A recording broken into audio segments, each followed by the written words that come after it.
Welcome to Mr. Tech, the place where I keep it real. No shortcuts, no hidden steps. Here you'll see raw, unfiltered tutorials, hacks, and experiments that you can actually try yourself. Subscribe now and join me on this journey.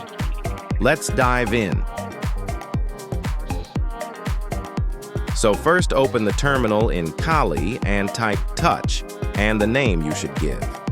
In my case, I am giving Kali update.sh. The most important thing is to give any name for your update, but don't forget to give it sh in the end because sh files are like Notepad in files. On that, only we have to code.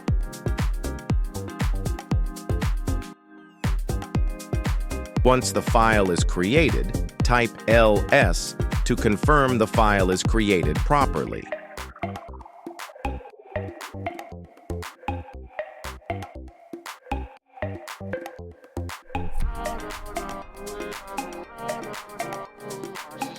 After that, type gedit and the name of the created file.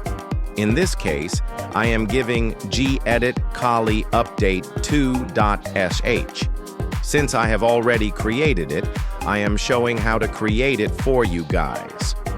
And this file, like Notepad, will open on this.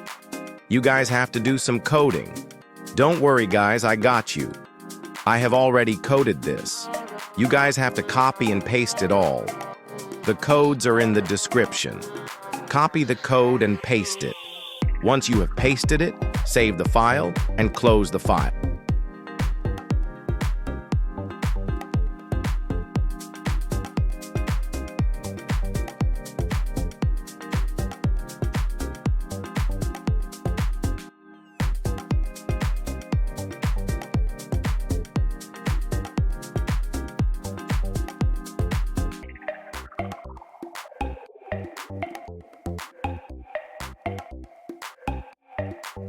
Now you have to give executable permission for that. Now type chmod plus x the file name.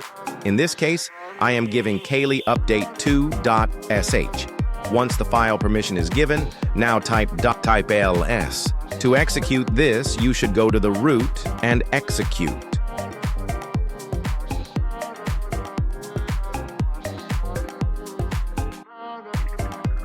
You need to be in root.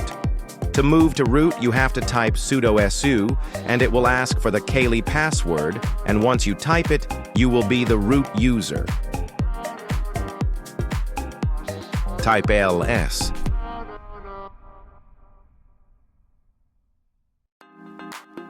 And again, type /Kali update2.sh. As you can see, it works.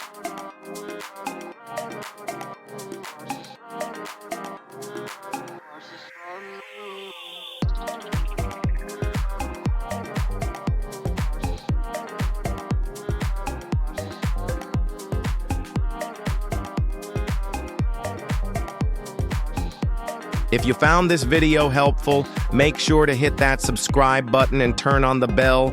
It keeps me motivated to bring you more real-world hacking and tech content.